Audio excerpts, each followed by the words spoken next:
Susan Keller-Mathers from the International Center for Studies in Creativity, and I am here today out in Durango, Colorado with 3 teachers and leaders of the Da Vinci School. And I'd like them to introduce themselves, and then they'll tell you a little bit about this new concept and their new high school, Da Vinci. I'm Roxy Mitchell. I'm a photography teacher in Da Vinci. I'm Krista Carpel. I'm co-teacher leader in Da Vinci, and I am an art teacher. I'm Sabina Furtauer, and I'm co-teacher leader for DAVINCI School of Creativity, and I also teach math and creativity in our foundations class, and I also teach German. Right, welcome, welcome. So I know you were talking earlier, we're in the art room now, and the concept was kind of hatched here, so maybe the two of you can tell us a little bit about how'd you come to a school like this? So it was 2 years ago? Yeah, 2 years ago. It was 2 years ago. Our school was undergoing a transformation, a move to the small learning community model, and our administration challenged us with Dream Up Your Ideal School. And Roxy and I and a few other art teachers at the time kind of sat down and were like, and then we were actually approached by a math teacher who had worked at an arts-infused school and started dreaming the dream from that point. So it was really an initial conversation between a math teacher and a group of art teachers, and I believe Eric Jackson, one of the science teachers, was involved pretty early on. So it started from there. We had to go through a proposal phase. It went through, we wrote a 42-page proposal and went through various levels of approval through the school and through the district, and were accepted, and 2 years later we're halfway through, or most of the way through our first year. Yeah. Mm-hmm. So. Yeah, and what we were really trying to do was to create a school that took kind of the best out of art, which was that creativity piece that allowed students to be successful, and put it into all of the core areas. And then also trying to address what was happening in the world, that the creative economy, which is so important, is preparing students to be members of a creative economy. So students that have chosen to be a part of our small learning community, Da Vinci, have chosen it for the right reasons. As we went through our initial round of SLC applications, everyone has to state a reason why they chose Da Vinci, and every one of them was really right on the nose, right on the mark with why they were coming to Da Vinci and what separates it from the other opportunities they have at Durango High School. So it really does make the student population united from the beginning. They're all here to learn in a similar manner, and they have, whether it's an artistic passion or the computer passion or the engineering passion, it's combined and intertwined, and so that's been really a great part of Da Vinci too. So we coordinate and go over to the middle schools and talk to the 8th grade teachers and talk to the 8th graders. We have parent nights, so it's a lot of marketing. It's a lot of informative meetings so that kids make the right choices. So it's always fun to meet those kids, and they're all excited, and it really does kind of bring the energy back to me, and so it absolutely will grow to a point where those kids then market to the next generation, and that's where we're at this year, is having the kids help sell the school. Well, your 9th graders will be with you next year for 10th grade. Correct. Your 10th graders go on to 11th, so they're no longer in that learning community. Correct. But then so you'll always have this new batch of 8th graders coming into 9th, but then you have those that have been here a year to kind of norm them to what you're doing. We're actually, as we are developing our second year curriculum for foundations, that's one of those components that we're really trying to build into what we're calling our 10th grade, our capstone project, is some sort of that mentorship where the 10th graders are mentoring, and this is what Da Vinci is. This is the type of work we're expected of, and so that's the next step, is getting the kids to really mentor and foster and then inspire the next group coming in. It was funny because I remember as the art teacher, I kept having to stress and emphasize that I didn't want to see this become just an arts integrated school, that the core of what I think pushes artistic thinking is creativity, and I believe that's the essential component that we continuously emphasize and market through our whole, and still through our existence.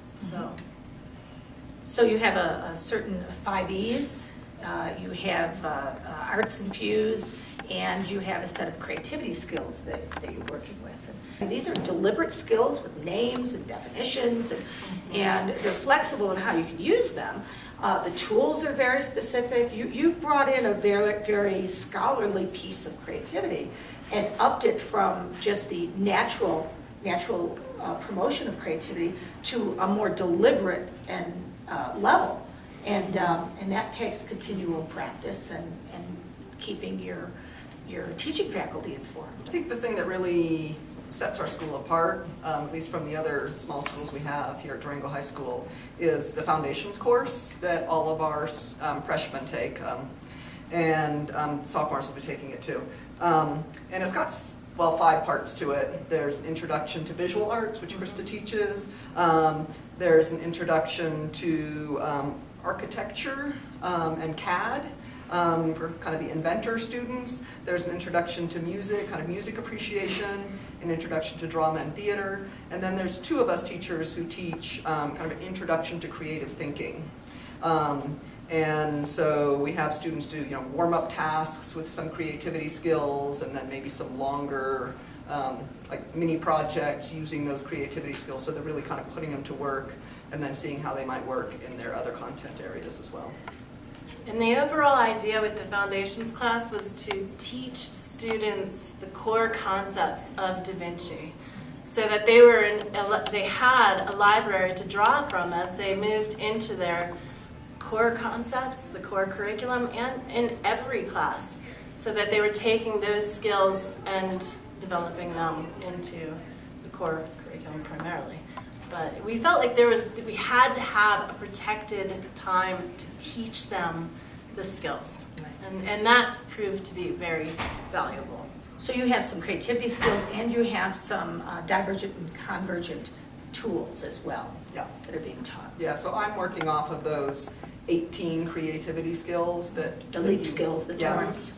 And then Robert Logan, who teaches the other part of the creativity, he's mostly focused on like divergent thinking skills and convergent thinking skills with the students. Nice. And all the kids have that, correct? All the Every students. Da Vinci kid is Yep. required to take it. And then they're seeing those things, again, within their core classes. So these things that they're learning in the foundations course are echoed again in their, math class and science class and English class. So they're using those skills in their core areas. When you hit the ground running in the fall, it's your first year. What was it like? It was a lot of work. It's been a lot of work. It feels like everything Da Vinci is everything new. And as much as we've tried to look for things to beg and borrow and steal, we've really just been able to identify those core components to our methodology and pull them all together. And we're still inventing that. Sure. Inventing that. Wow. What a concept, Da Vinci inventing. Right. So you really live in creativity. Yeah, not we're just- role modeling. We're role modeling. That was the ambiguity, goal. tolerance, Yeah. risk taking. Yeah, everything. It was exciting, I think, at the beginning of the year. It was really neat to finally have the students here. We spent, the first day of school was a full day of orientation where we set up different activities. We incorporated some ideas from Odyssey of the Mind to get kids into the Da Vinci methodology. We did an arts project with them.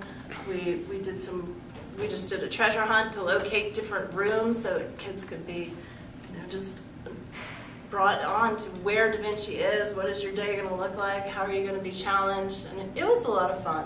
It was a lot of fun. But it has been a lot of hard work.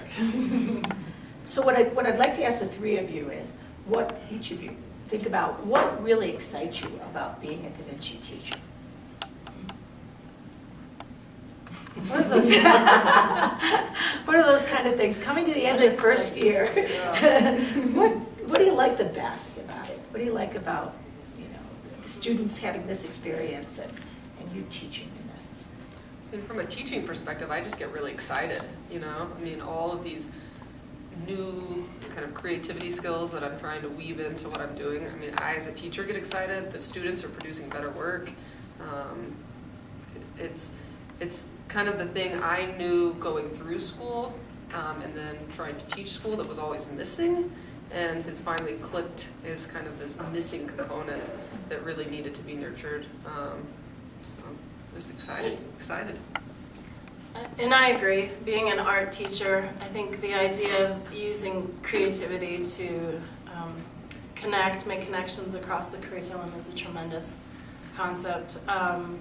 The excitement to me is that we really have developed this specific to our vision.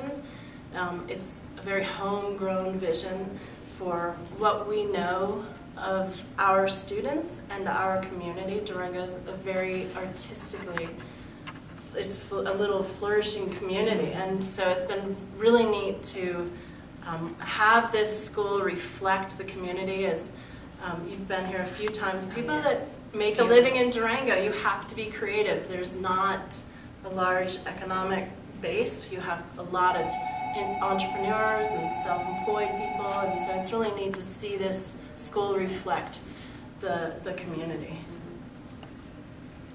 Yeah, and I think what's exciting for me, because I teach math and German, is just like the ideas I get from my creativity course and the foundations, I get to try some of that stuff out in my math and German class as well. So I find that my teaching has become more creative, and I don't have to sell the activities to the kids. They self-selected into DaVinci, and so they already, it's stuff they want to do, and they're ready to engage on that level, and so that's been really fun. So There's just a wonderful atmosphere. There's a great way that people interact with each other. The rooms are really very print rich, very much you can see students have hands in projects, and there's a visual component, and there's all kinds of very rich creative activities that have happened. You can walk into a room and see that. But you can also see the engagement of the students. Trial and error, and a lot of error. A lot of just figuring out what is working and what's not working. And that's really where DaVinci is at. I think we, having had our first 7 months, where are we at in our school year? 7, I think, is pretty good, yeah. 7 months? 7 months. You know, we really are at a point where we're going to need to really sit down and reflect and look at the work that we've done, and you know, just kind of assess where we're at and what we need to move forward. It's that creative process. We're always in there, and reflecting on it is huge. So I think that's our next immediate step, where the faculty has to come together. Excellent. Well, congratulations, because you've really got a great start to the first year. Thanks to And, you know, for everything you've brought to us. Well, I came back and you all look sane. So I'm thinking It's that's just pretty a veneer.